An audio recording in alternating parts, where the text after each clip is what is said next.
communism is pure hasad. Marx is filled with resentment. If you read his book, it's filled with resentment. It's all about getting what really belongs to us from the rich people. It's all turning, and it's all based on this resentment. Now, obviously, rich people like to hear that because they can say, yeah, exactly. It's just, they're just envious of us. They just want our money. But from the Sharia point of view, both have an obligation. The obligation of the poor people is not to envy the rich people. And the obligation of the rich people is not to belittle the poor people. So it goes both ways. But because one of them's not fulfilling their obligation doesn't mean that you become a communist to overthrow the status quo. That's the point. And nowhere in Islam does it say that you have to remain impoverished. You can go out and earn money. But it's difficult, to have accumulations of wealth tend to be traditionally in families. And it's still true to this day, that even though America, quote-unquote, land of opportunity, you can come here, work 80-hour weeks and start your grocery store, your this or that, and you work hard enough and you'll get the dunya. We already covered that in that section on not wanting to do that. Because right when you get it all, you drop dead. But the point being is that still most money, right? In fact, it is really interesting. In this country, over 90% of the wealth is in the hands of less than 3% of the population. So people that you think are rich, like a millionaire, if he's got $2, $3, $4 million, that's not real wealth. For us, obviously it is. But in terms of who's got money in this country, that's not real wealth. That's peanuts. And even Bill Gates, they did a thing on Bill Gates. Bill Gates is still only worth about 30% of what Rockefeller is worth, for instance. Right? So he's an upstart. Even though so the point is that money is a dula bain al-aghniya, which one of the reasons why Allah did something in the Quran which in terms of human history is extremely radical. The inheritance laws in Islam are designed to break monopolies. You see, if you look at the Sharia, it's designed to spread the wealth out. In traditional cultures, the progenitor, the firstborn, all the money would go to the firstborn. And in English culture, people were out of their houses, right? If women if they didn't have a male protector, they lost their houses, which is one of Jane Austen's themes, right, in her stories of women just literally losing everything because there wasn't a husband. She saw it as an injustice.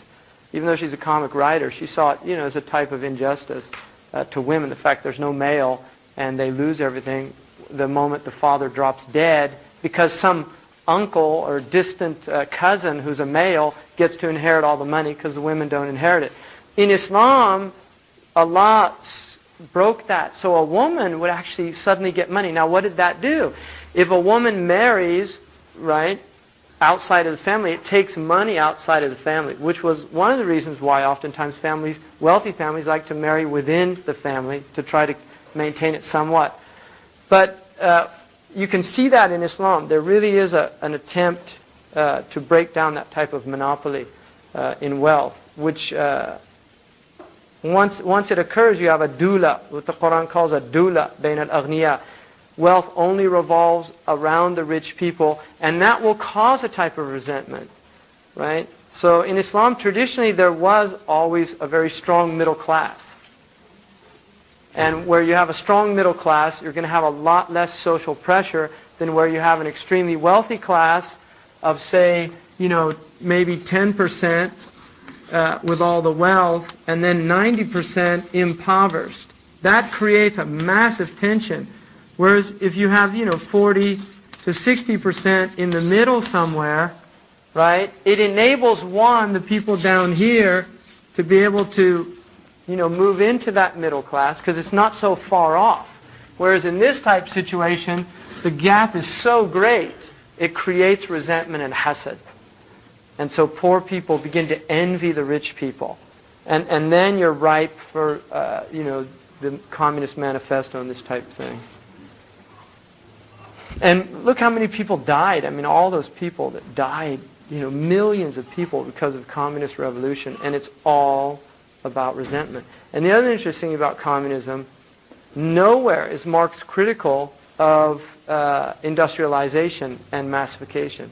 He never questions, the whole technological society and where it was headed. And Baudrillard wrote a really interesting book criticizing that aspect of communist critique, that they never deal with, factories. And, he's all just saying, well, let's make the factories, the people working in them own the factories. But is factory life, do we really want people to be working like that in those, that type of thing? That's never questioned. So that's a really important thing to reflect on, people, about this idea of resentment. And a lot of what people actually think is righteous indignation is nothing other than hasad, envy and resentment, really. Seen it a lot.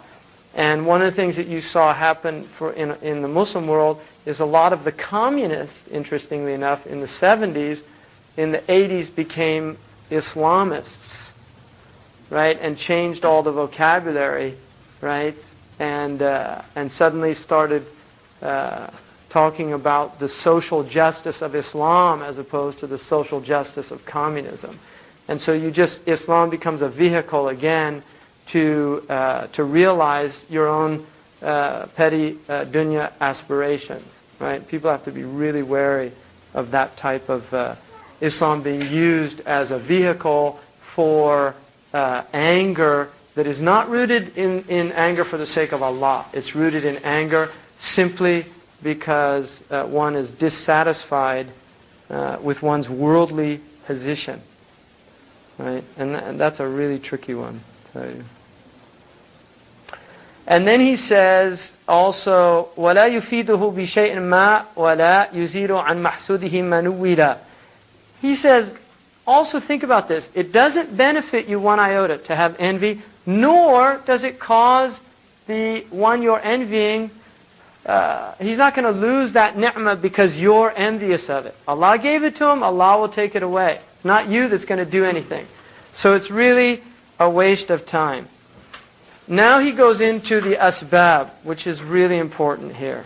Because the asbab, if you understand the causes, you can understand, one, whether you've got it, and two, how to get rid of it. The first thing he mentions is adawa. Somebody it's your enemy. And so, like America, there's a lot of places that America is the enemy, so hasad, right? It becomes hasad. And the really interesting thing about a lot of these anti-American people, they're obsessed with American culture, right? So the guy hijacking the plane has Nike tennis shoes and he's got his T-shirt with Mickey Mouse on it, and orders hamburgers and milkshakes. I don't know, but I mean, you see it. American culture is just everywhere. It's just rapidly globalizing, right? Now, why is it that people in Beijing go to a McDonald's? Why? I don't understand, but they do. And so, the fact that a lot of people are anti-American, again, one has to question, what are they anti-American about? Is it because they're just envious of the fact that America happens to be the dunyawi most powerful country on the earth? Americans have the dunyawi highest standard of living, blah, blah, blah. Whatever it is that the reason? Or is it genuinely, do they see that this is unfair? This is an oppressive society that's doing harm. So, again, people have to be really careful about what their intentions are and where they are. So, adawa is a cause of hasad. You might not like somebody that you're working with in the office, so when good things happen to him, you get angry. There's hasad. Just because adawa. Very common. Another one, tahabbub. Tahabbub is a type of hasad. There's almost an element of humor in it, but it can get quite vicious.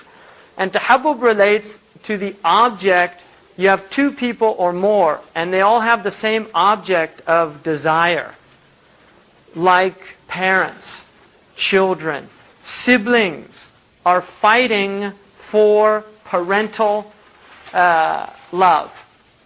Mother only has a limited amount of time in the day. She's got 5 children. So those children are vying for her attention. And there's a book, although it's written by, I think, Solomon, called Born to Rebel, which is all about birth order. He did this massive statistical study about birth order, and he's convinced that people's personalities are a direct result of all this envy they had in trying to get their parents. And with massive sweeping theories, you always have to be careful. But obviously there's an element of truth in that. So birth order is very interesting because firstborns tend to be much less rebellious, according to his research, than laterborns. In fact, most of the real rebellious type people in the history, in social history, have been laterborns, not firstborns. And he said it has to do with the fact that they see the firstborn, he's got all the perks, and so they want to rebel against that kind of status quo. And firstborns historically tend to be the ones that are always supporting the status quo and don't want. It's an interesting study. So that's tahabbub. Another one is a teacher. Students that vie for the teachers, like teachers' pets type people that want, and they have this envy. Another one is, it's called the da'u dara'ir, the disease of second wives, right? Hasad. Because if there's more than one wife in the situation, obviously there's one husband. Husbands' times tend to be limited, and so they're vying. And that's why Sharia is so adamant about being fair to the wife. If you give one to one, you have to give one to the other. Have to.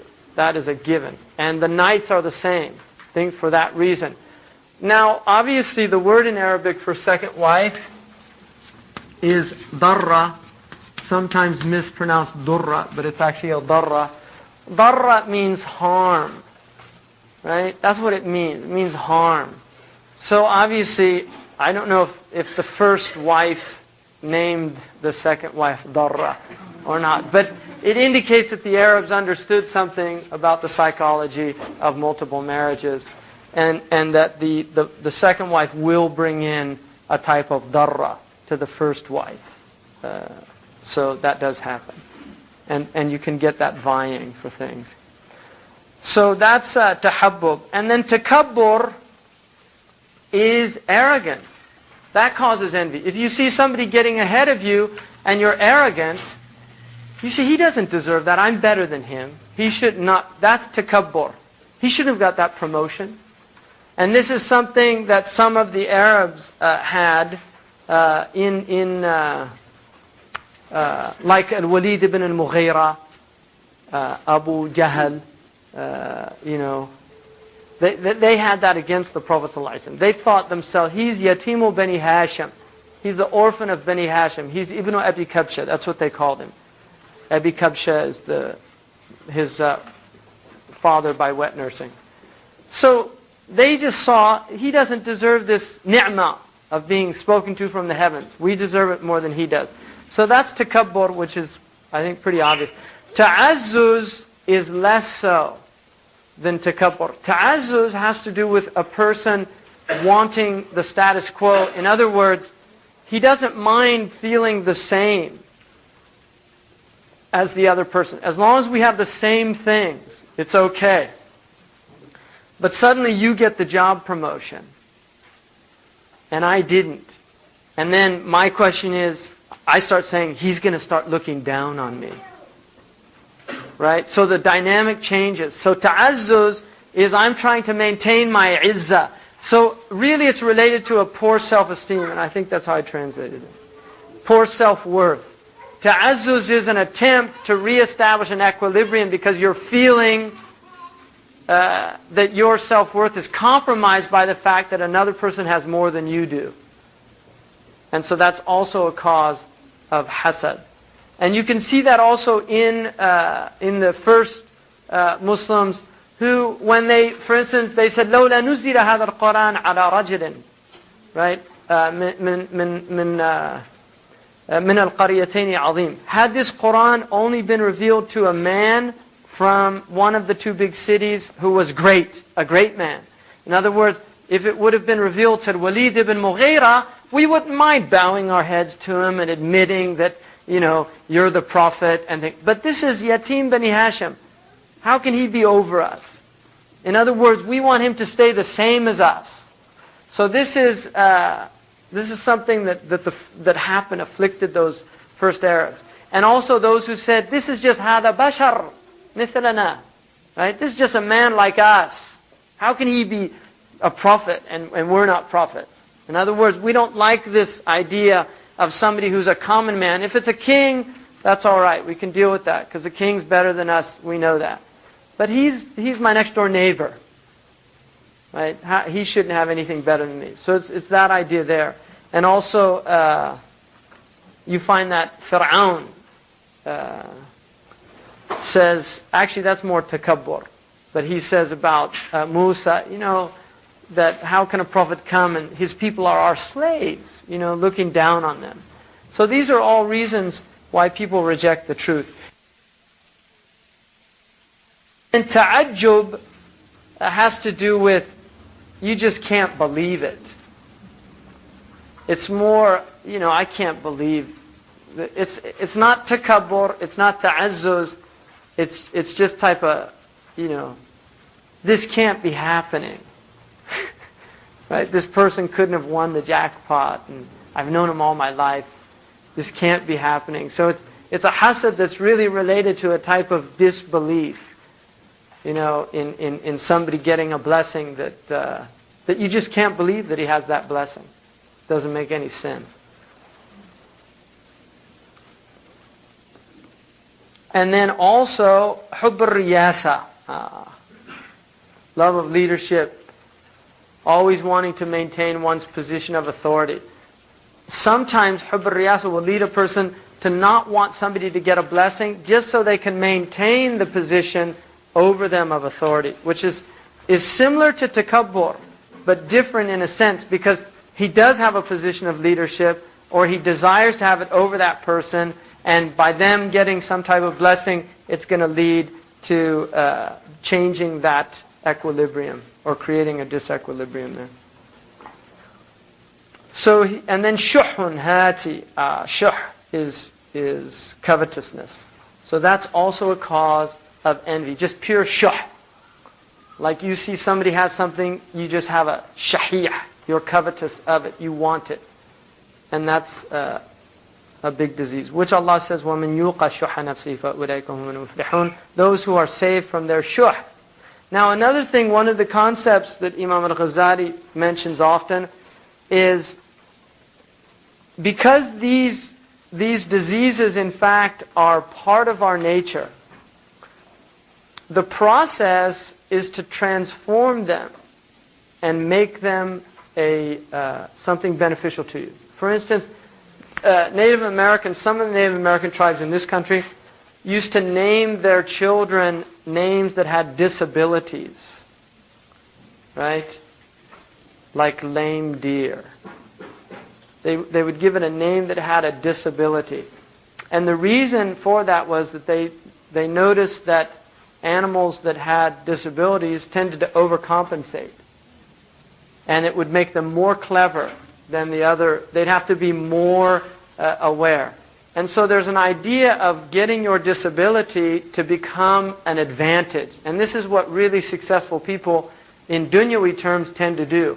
And what Imam al-Ghazali is saying is, this is what the ukhrawi people need to do with these disadvantageous aspects of their selves, to turn them into advantages. So for instance, hasad, the Prophet ﷺ said, لا حسد إلا في اثنتين. There's no envy except in two people. رجل أوتي مالا. He was given wealth, فسلطه على الخير. Right? He used his wealth for good. Right? And in a riwayah it says that he ينفق أنا الليل وأطراف النهار. He's giving it out by night and by day. So that's a good reason to envy that person Not that you want him to lose the envy, to lose the ni'mah, but that you actually want to be like him, to have wealth, so that you can also give out.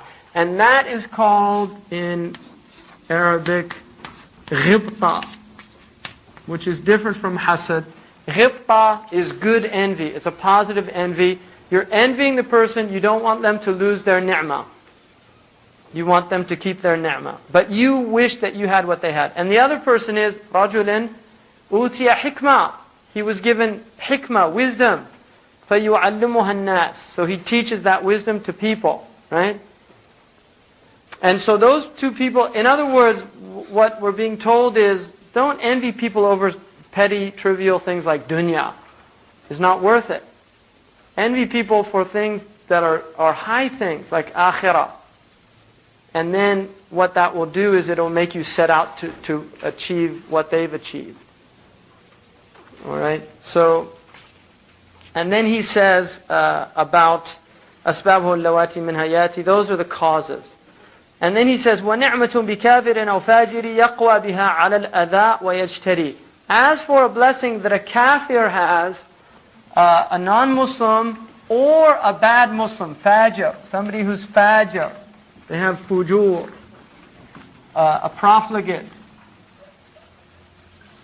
somebody who does kaba'ir. A fajr is somebody who does kaba'ir openly.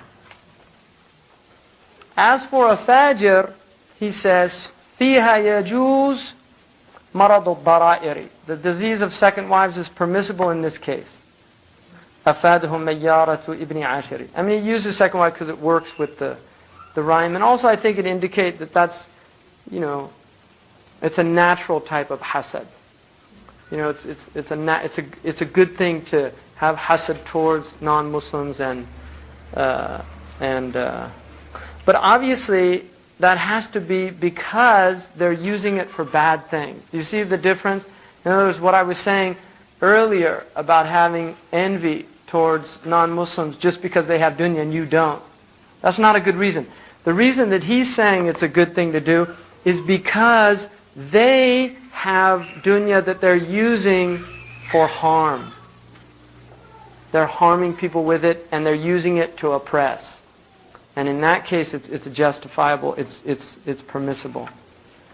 And he said, Sidi Mayyara, who commented on Ibn Ashar, benefited us that. And then he says, أَمَّا الْحَيَاءُ الذَّمِيمُ فَالْمَانِعُ مِنْ تَغْيِيرِ مُنْكَرٍ أَوِ السُّؤَالِ عَنْ أَمْرٍ مِنَ الدِّينِ وَنَحْوِ ذَلِكَ فَهُوَ الَّذِي عُدَّ مِنَ الْمَهَارِكِ. Blameworthy modesty. Modesty is a good thing, it's virtuous. الْحَيَاءُ مِنَ الْإِيمَانِ. The hadith says, الْحَيَاءُ مِنَ الْإِيمَانِ. Al-haya is from iman. So this haya, which is called al-haya'ul dhamim, blameworthy. This is the blameworthy modesty is a modesty that prevents you from making inkar of munkar when you see it. So you see somebody doing something wrong and you really should say something, but you're too shy. Right? You're too shy. Like a child, an adult child with the parents. There's a type of modesty because they're my parents, I can't say anything to them. A munkar is a munkar, whether it's the parents or anybody else. If it genuinely is a munkar. Now just to say a few things about munkar.